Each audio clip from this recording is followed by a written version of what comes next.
Perfect. Welcome, everyone. Nice to see you back. Today's session is going to be on inclusive teaching through equitable grading and feedback.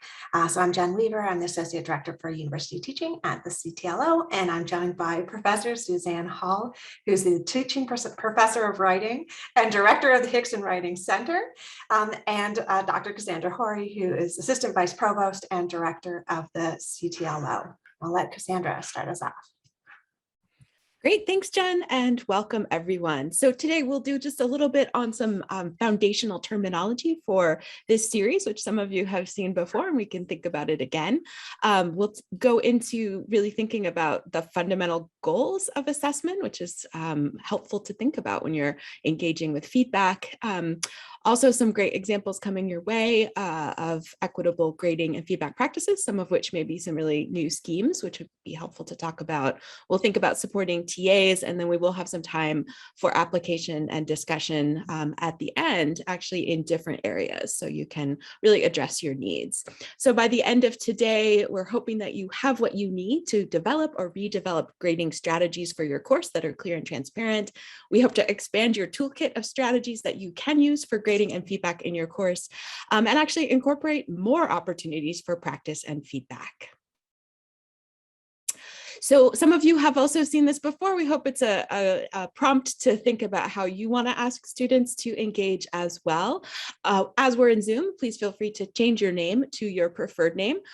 As some of you will be heading back into physical classrooms, an equivalent might be having name card tents for students and asking them to bring those or to create them when they're in class each time. Feel free to add your pronouns if you would like. That could also have a physical equivalent if you're headed back into the classroom. We'd love for you to ask questions throughout the session today. We enjoy seeing you if you're able to turn on your video, and points for being outside or having plants behind you or other things that we might get to know. Feel free to use the chat. We will be keeping an eye on it at all times, so you can add questions, comments, clarifications there as well, and we will use it purposefully at times. Think with us critically about how these techniques would work, what's being modeled, how it applies to you, and feel free to take space and make space. You probably have a good sense of which of those you prefer, and you can do some of that and some of the other. So diversity generally, when we're thinking about inclusion, diversity, equity, and accessibility, that's who's in the room, virtual or otherwise. Those are the people who have generally systematically been granted access.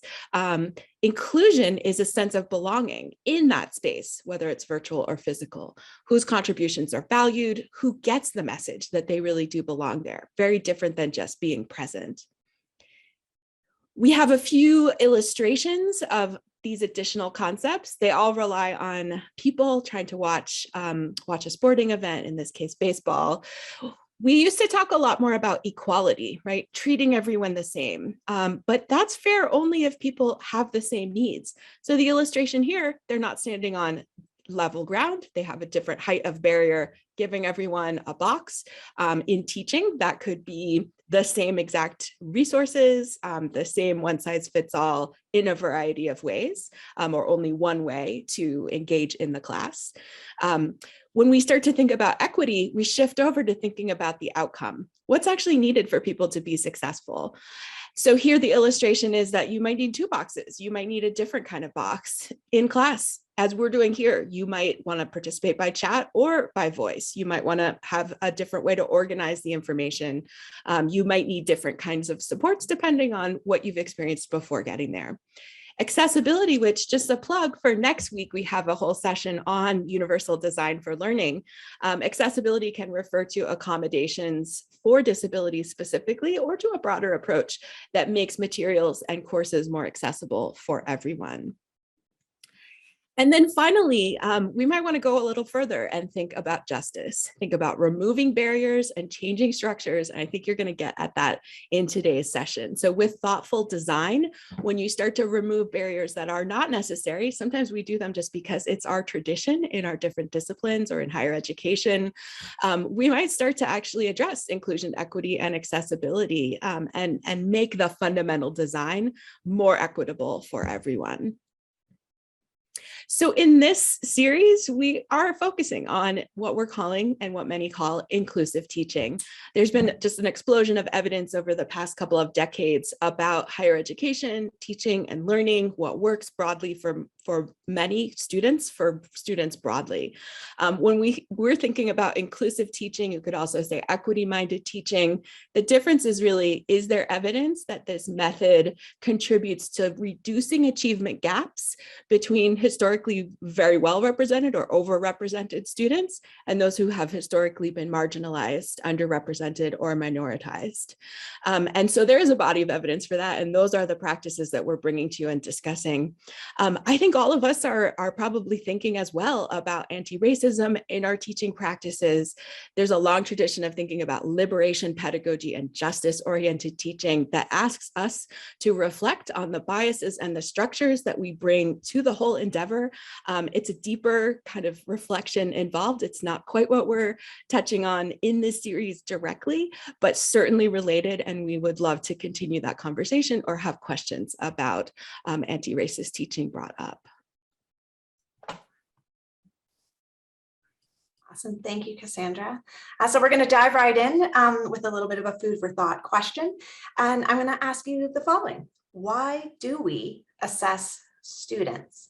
And I'd like to hear your thoughts via chat box flood. And so if you haven't done a chat box flood before, it's when the instructor asks you a question, you think about your answer as a student, you write it into the chat box, but you do not press enter until the instructor says go, giving all students an opportunity to think and share their answers. And then we all sort of see all the answers at the same time, hence the flood part of chat box flood. So I'll give you a moment to think about this right now. Why do we assess students? Okay, so as we see those answers flooding into, why do we assess students? To offer feedback so students can return the work with ideas and plans for revision, ensure learning outcomes are met, incentivize them to do good work, assess as part of the learning feedback loop to realize what they didn't understand, so some self-realization as well, check if they meet the learning goals and learning outcomes, provide an occasion for students to perform. So I'm hearing a lot about that feedback. I'm seeing a lot about learning. Might add one to it with just that's what we do in terms of higher education. That's what the system is set up at the moment for, is that we are asked to assess students and at the moment apply grades at the end. So thank you so much for sharing those. And there's the list that my grad students had come up with in our class as well, in terms of to assess ourselves as instructors, assess knowledge and misconceptions, make sure we've achieved our learning outcomes. I saw that quite often in the chat box flood. Give students feedback, that also came up, because we have to form a baseline or benchmark for students as they progress. And so we see that there's really this balance in some ways as we assess students. And there might be the balance between the grading aspect, so that's summative, and we saw that as well, that summative performance, the final projects, the final large exams, the things that are tend to be given more weight in the grading schemes. We'll come back to that later. And then that balance with the learning aspect. So that's more of the formative assessments, the problem sets, the scaffolding that we can do for our students to give them an opportunity to practice and get feedback before those final performances. So I wanted to share one student's thought on this in terms of, I think, that balance that they have as well. Instead of focusing on getting a good grade, I focused on actually learning the material. I was less stressed out and more interested in the actual class content. And this is from a book that I highly recommend called Ungrading. And they talk about many different grading practices or non-grading practices that we can use in assessing and giving our students feedback on their performance. So in this class, or in this particular class, it was a grade-free until the end class. But I wanted to say that I think we hear this comment quite often from our freshmen who are on pass-fail as well. And it does give them an opportunity to engage in the material a little bit more and to figure out how do they learn? How do they learn as a university student? So one idea to keep in mind as we go through today's session. So as usual, we wanted to start with a little bit about what the research says. So I wanted to share 3 articles, comments with you. One is is an article that looked at STEM faculty and the mindset of STEM faculty and how that affects student performance. So the article is entitled "STEM Faculty Who Believe Ability is Fixed, Have Larger Racial Achievement Gaps, and Inspire Less Student Motivation in Their Classes." And I'll let you read the two quotes, which are the main crux of the results of the article.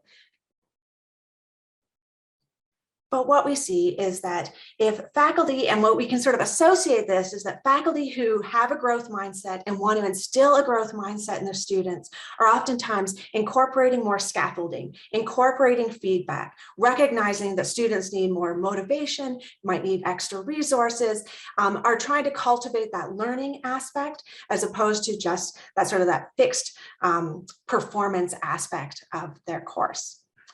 Another piece of research I wanted to share, the title says it all: exams disadvantage women in introductory biology. So females reported higher levels of test anxiety, and the test anxiety negatively impacted exam performance. So we can see that the types of assessments we choose can have a real impact on student performance or student performance of certain identities within our class. So again, something to consider, and it has an impact on those grading schemes.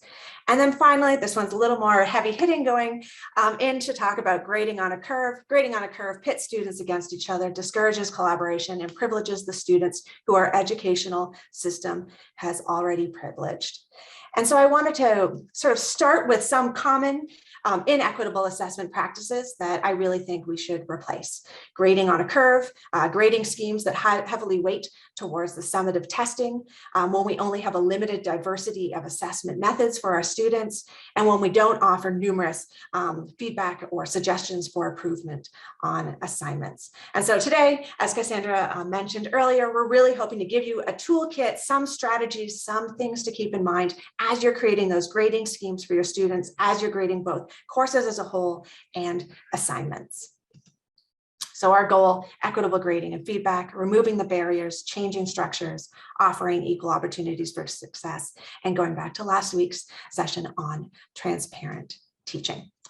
So, I see Mario has a question. Can one mitigate exam anxiety by preparing the students better? That's a great question. I think there's ways that you might be able to mitigate some of the exam anxiety, but I think that the overall crux of the article was looking at literally the student response within that type of environment, which is probably related to the heavily weighting of that type of assessment. So we're going to get to, and great question, we're going to get to, is there a way that we can do this differently such that we're not so heavily weighting something at the end of a course? Thank you. Okay, so how can we accomplish this? We wanted to give you some of that toolkit. So at the course level, looking at how we can use contract grading, and Suzanne will talk about this shortly, distributed grading schemes, opportunity for practice and feedback built into the course, and how we can do anonymous, consistent grading and feedback. And then looking also at the assignment level, how we can use rubrics, both student created and instructor created or developed, and informative and constructive feedback. So without further ado, I'm going to pass it over to Suzanne to share a little bit more about contract grading. Thank you, Suzanne. All right. Thanks so much, Jen. So I'm going to talk about contract grading, which is a widely used practice in my field of writing studies, but I think is being used in other fields and can be used in other fields and contexts. So my goal today is really to just give everyone an introduction to this way of thinking about grading that I'm pretty used to at this point, because a lot of folks in my field do it, but may feel quite strange if it's something you haven't heard of before. And I have a quote here from an article that I won't read to you, but I'll just focus on the end that suggests that this way of grading, the people who've developed it and who practice it, see it as a way of improving both learning and teaching and reducing unfairness. I'll talk a little more about that in a second. But first, I want to explain in a basic way what a grading contract is. And it's essentially a list of tasks that you're giving students at the beginning of the term in the syllabus or documents along with the syllabus that students have to complete in a satisfactory way to be assured of a certain final grade in the course. And it's of course important that it's really complete and clear at the beginning of the term, that students, part of the idea is they'll understand, if I do these certain things, this will be the outcome. It's sometimes developed in some kind of collaboration with students, depending on the goals that instructors have in having a grading contract. So some folks who are doing more liberatory pedagogy really are trying to involve students in figuring out what the contract should be, but that's not something you have to do. And it typically eliminates grades on individual assignments. So what you're doing is you're getting rid of these numbers or letters that are on the in my case, the text that students produce across the term, but it could be tests or quizzes. And you're saying, if you do this work, you're going to get a certain grade. So I'll explain, I'll give you some examples so you can see what that looks like. But next slide. First, I will explain why people do this, and not all of these reasons apply in all cases to all people who do use contract grading. So a key goal is that you're getting students to focus, get their attention away from the grade and onto the feedback you're giving them. And certainly in teaching writing courses, part of our pedagogy is to give lots of feedback to students. And so something that instructors in my field have found is just when the grade is there, the feedback, especially summative feedback, can take a backseat to the grade, and that's not going to promote learning. So if the goal is really to promote learning, we're trying to clear away the grade so that students are in dialogue with us and our feedback on their work. Another big thing is to allow students to take risks and fail in the process of learning without having to do that kind of risk analysis of, oh, if I try this thing and the professor doesn't like it, maybe I'll get a C. I'll just do the safer thing that I know will get me a B+. And ultimately, in a lot of learning contexts, we want students to stretch and to go for the thing that they might not be able to get. Even if that doesn't quite work out, that can still be really productive. It can, of course, improve instructor-student relationships. And that connects to the next one about potentially trying to diminish or to attempt to remove power hierarchies that are inherent in teaching. It doesn't have to be that way. It can actually still be quite hierarchical, that you create the contract and they have to meet the contract and they don't have any say in it, and that hierarchy is very much intact. Again, there's a continuum there with how much you bring students in to help you create or give feedback on the contract. But certainly it eliminates an aspect of teaching that a lot of us have found to be contentious and to create challenges between students and instructors that aren't productive. Some people take it up to challenge these biases and barriers that result in minoritized, first gen, low income, and or students with disabilities making lower grades than peers do. It's about reducing anxiety that traditional grades cause for students and for instructors sometimes. And then again, to put emphasis on each student doing meaningful learning during the term, rather than grading being a process of ranking students or checkboxing particular competencies that students are coming out of the course with. So again, it's about this individualized student learning experience and trying to put attention on that. Next slide, Jen. So I hope this is big enough for folks to see. And if it's not, hopefully you can get the slides online and you'll be able to enlarge it and see it. This is a grading contract from a writing course. And I'm just going to show you a couple of these quickly. We're not going to get into every single element of them right now. I just want to give you a flavor of what these look like if you haven't seen it before. But in this case, the instructors have said, if you do these 10 things, you're going to get a B in my class. And there are things like, you have to come to conferences with me. You have to submit your midterm and final portfolio. You need to meet due dates. So if you do those things, you get a B. If you want an A, you're going to turn in a portfolio at the end of class, and I'm going to look, their instructors will look at the quality of that and determine if you're eligible for an A. And I put in this additional bit here from the article where they explain they don't get rid of grading entirely on each paper, but they're grading things not satisfactory for a B, satisfactory, better than a B. This isn't quite the mode I've taken up, and we'll get to an example from me in a moment, but this is one way to do it. Next slide. Here's another form. Again, apologies for the small size of the text and just trying to fit it all on a slide.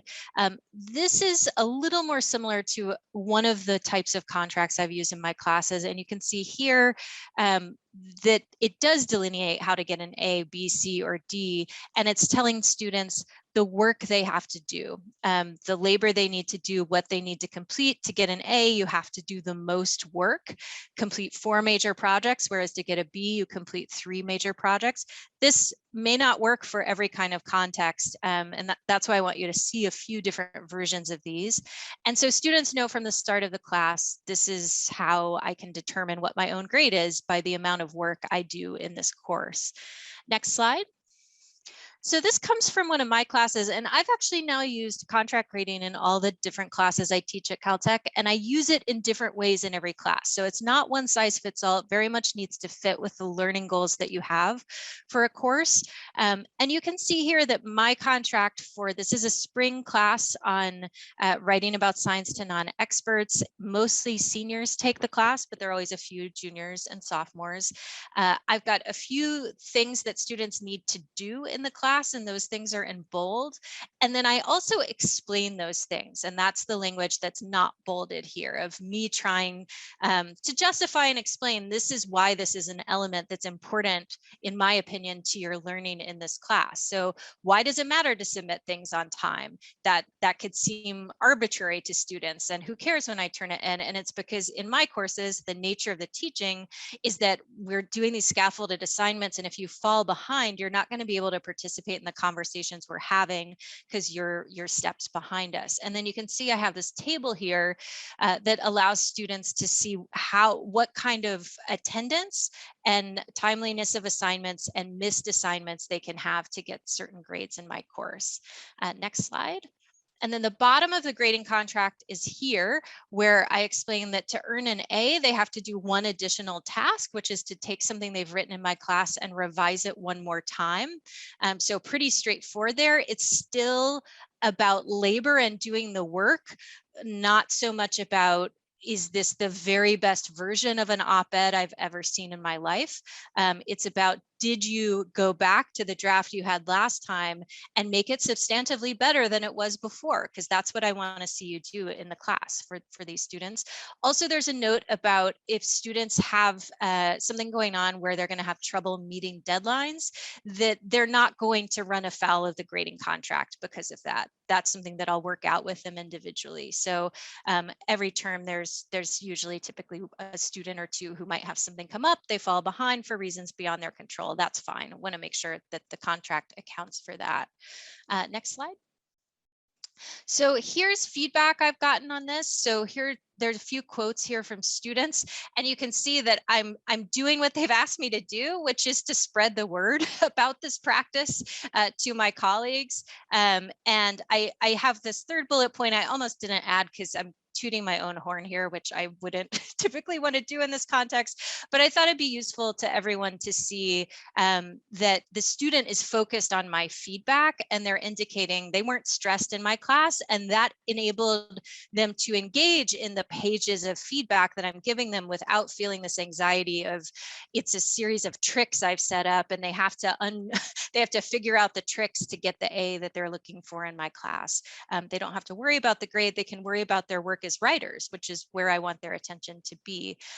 My observation using grading contracts at Caltech and the courses I teach is that students really are engaged in the substance of feedback, and they're keen to iterate on their work, which is what I'm looking for. When I sit down to grade, it's less tedious. It's not less work because I'm still giving them lots of feedback, but I don't have to worry about, oh, how do I explain to this student why I think their work is a B+ and not an A-. So that's helpful for me as well. I think it lets me focus on the meaningful work of teaching. It allows students who are really into the class to go above and beyond in exciting ways. And it also creates high standards for students who are not as invested in making sure they have a lower stress but still meaningful course experience with me. And it has worked well with students who are struggling during the term as well, which is important to me. Next slide. Is there a next slide? No. Okay, so let me just finish up then before I turn it back over to say that I think that this is an approach to grading that can work well in mini courses. It's not for every course. So if I were trying to teach students how to make sure a plane stays in the air and I knew they needed to be able to solve certain equations to do that, then I'd want to make sure they could solve those equations, and I'd think about how to reflect that in the grade. That's just different than the types of courses I teach. I think it would work really well for project-based courses across disciplines, where the goal is to get students thinking ambitiously and working hard and experimenting. And it's a little bit less about just proving their competency in certain areas. And I'm just going to drop in the chat a link to some further resources from a colleague in my field, and end with the encouragement to you, if this idea interests you, to go to the pedagogy journals in your own field and look for articles on contract grading and see how and if folks in your field have been using this. And we'll be happy to talk more in the breakout room about this particular approach if anyone's interested. Thanks. Thank you, Suzanne. And actually, there's one question that came up in the chat for you, so I'll ask you now. Elliot asks, if grades are based on the amount of work you do, doesn't that disadvantage students that have less time, such as students working jobs to pay for school or taking care of families? So how do you balance those? That's actually part of the literature on this, and that's one of the concerns that people raise about it. So one of the things you have to figure out when you're doing this is how you're measuring labor. So, and actually the Asao Inoue, the author who I linked to here, writes really incisively about this, and he has specifically labor-based contracts that are made with that particular problem in mind. So I'd say looking at his work, if that's a concern of yours, is something that I would do. I think that for me, for example, in this class last term, I had students self-assessing their participation in the class. And so after every course meeting, they had to fill in a survey about, did they do the work for the course, or did they not do it? Or did something come up that prevented them from doing it? And if they chose that answer, then I got in dialogue with them about what was going on. So I'm not setting that concern aside. I think it's a real concern, but it's also a concern with almost every other kind of grading that we undertake, is that the amount of time you can put in is often connected to the grade that you get. Thank you so much, Suzanne. So we're gonna keep adding to your toolkit or potentially new approaches that you can use in your classes. And next we're talking about distributed grading schemes. So before I was talking about weighting our grading schemes and how we oftentimes may have some more summative assessments that are given much more weight than the formative assessments in our classes. So I wanted to give you some alternative ways that you could evaluate your current grading scheme and some changes you might be able to make to that. So in these ones, we have 8 problem sets, for example, that you might be asking your students to do that are worth 50% of the grade. So there's a lot of that emphasis on the formative part of that grade. Some things that you could allow within that 50% as well is that the lowest problem set could be dropped. We found this to be very well received by students, especially during the pandemic, when I think we saw more Caltech instructors incorporating dropping the lowest problem set or participation grade or attendance or whatever, dropping the lowest 2 within their grading policies. And it made it just much easier for students, much less, stress for them, and much less paperwork in terms of giving students extensions or recognizing that something might have come up. And it allowed students, again, to focus more on their learning and less so on just the grade. Another thing is allowing resubmits. So allowing students to get back some of the points that they may have lost by going through and, answering the questions again, recognizing where they needed to learn or what they could do differently, such that they could get a higher grade on that problem set. Then midterm quizzes could be a lower percentage, so perhaps 15% of the grades, having some component of weekly participation or exit tickets or reflections. And this might really vary depending on what your course is like. This could be something that's just online. This could be something that's reflective of the students reading, doing the pre-readings for class, engaging in class. There could be multiple ways that really might reflect your particular class. And then looking at that final summative assessment, 2 ideas that we could incorporate in your class. If it's a final project, which might be, again, a larger proportion of the grade, ensuring that there's some scaffolding of that project for your class. So there could be making sure that students are asking students to do a project proposal, to have an opportunity for peer feedback, for students to give each other feedback on how their project is going, or their draft, or their presentation. Any of those things really help. And I find that it means that as an instructor, can actually sort of drill down into more of that, I guess, student particular feedback at the end, as opposed to the broader comments that other students are able to give them in terms of improvements that they could make. And then the final project, for example, being 15%. On the other hand, you could also use a final 2-stage exam. And we've had some instructors incorporate this at Caltech as well. So that could be an individual stage exam where students are completing that final exam on their own. And then there's a collaborative stage where they work together in groups. Sometimes it's to do one particular question from the exam, a new question, a different question, and allows them, again, to be applying their knowledge, and perhaps applying their knowledge in a different way, sharing with each other, peer teaching, even within the final exam component of that course.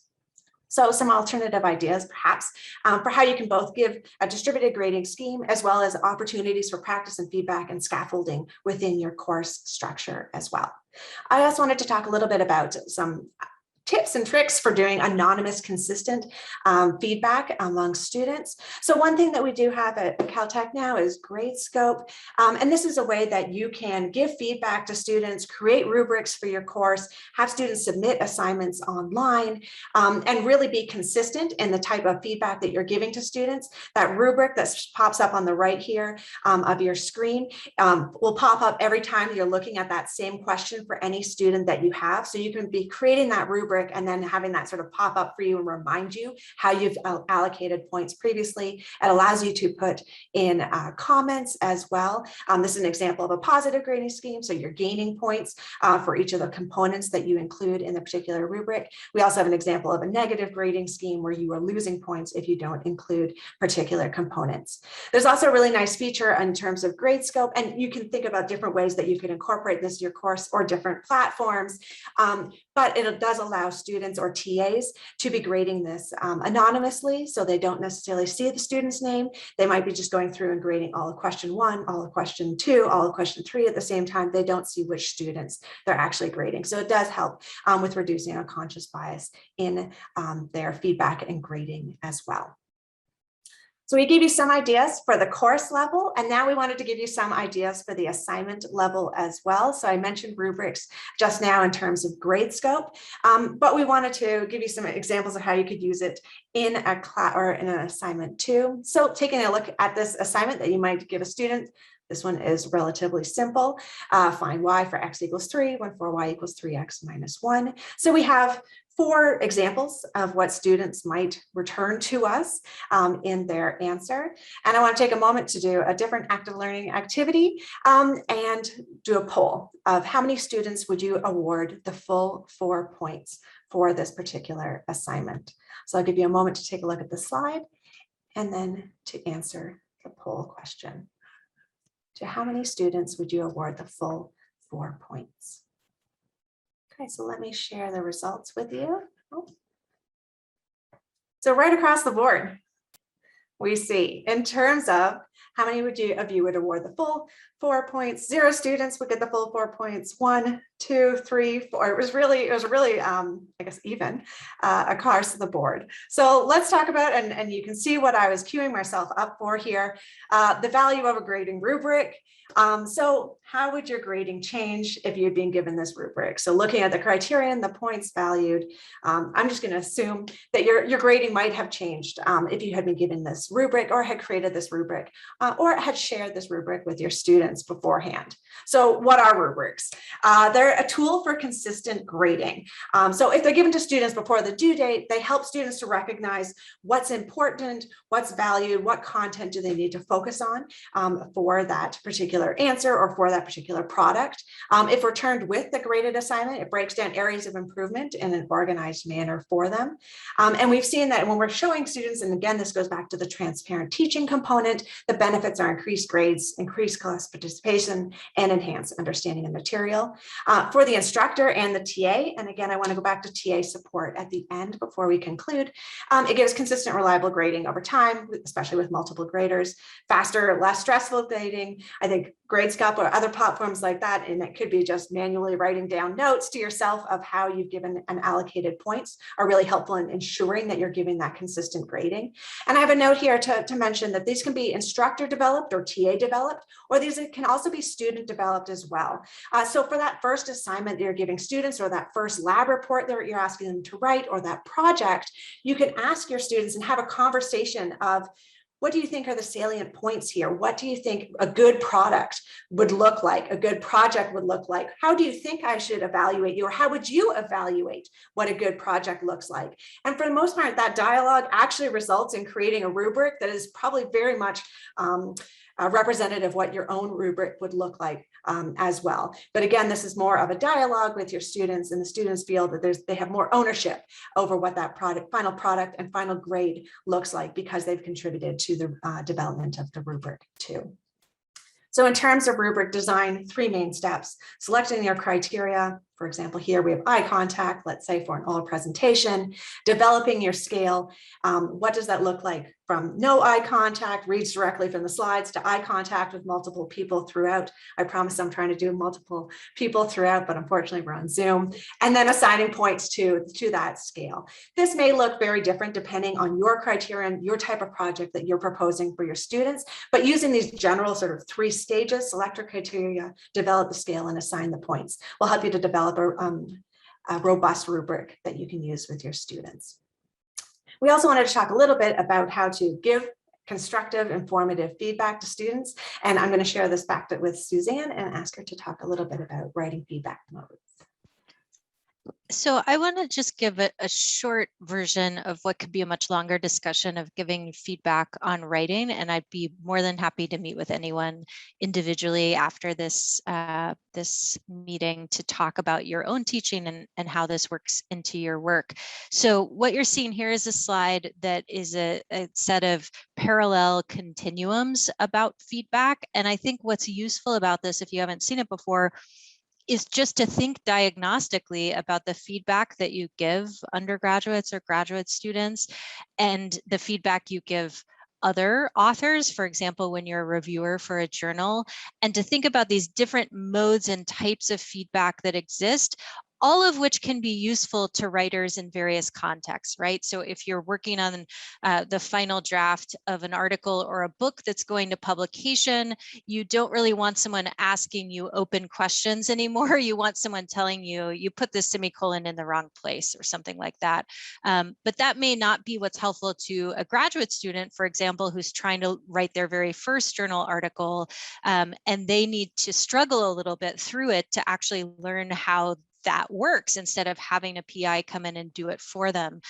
So I would just invite you to take a look at this and to think about the different ways you give feedback, and just to gloss that the very first line, general responding styles. You can think of authoritarian feedback as feedback that corrects and criticizes, directive feedback as feedback that firmly guides, advisory as feedback that makes suggestions or offers options, Socratic as asking closed questions, a question where you're trying to point someone in a particular direction, dialectic is asking a true question about something where you don't know the answer and you're interested in having the writer think about it, and analytic when you're reflecting on how you understand someone's writing and giving them access to your brain of how you read something, what it meant to you, what you were thinking about, letting them get in there and see how the reader's responding.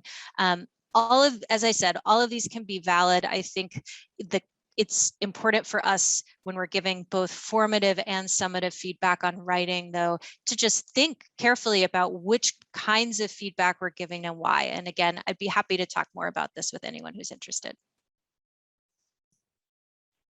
Thank you, Suzanne.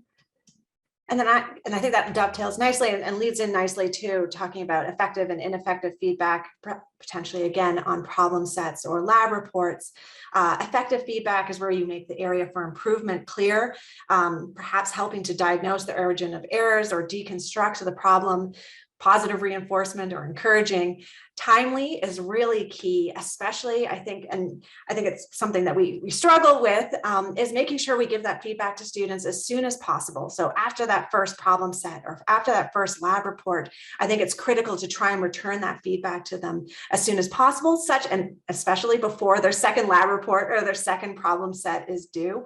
I think that's a common student complaint that we see is, if I had known that these are the things that I needed to improve upon before I handed in problem set 2 and 3, then I would have done so. And same with the lab reports. It differs between fields or disciplines. And had I known this is what you were looking for, I would have perhaps incorporated that in the next lab report that I turned in. So I'm just highlighting the timely aspect. And one thing that I found really, that worked really well for me as an instructor when I was teaching freshman earth science was inviting my students to come to my office hours and just saying, like, I'd love to see you in my office hours and we can chat about this and give them feedback on things that might be structural, or making sure, as Suzanne alluded to before, just sort of checking in to see if there's anything else going on, just so that you have a better rapport with students. And I found that I saw a lot of students improve quite a lot just from having those quick office hour meetings with me.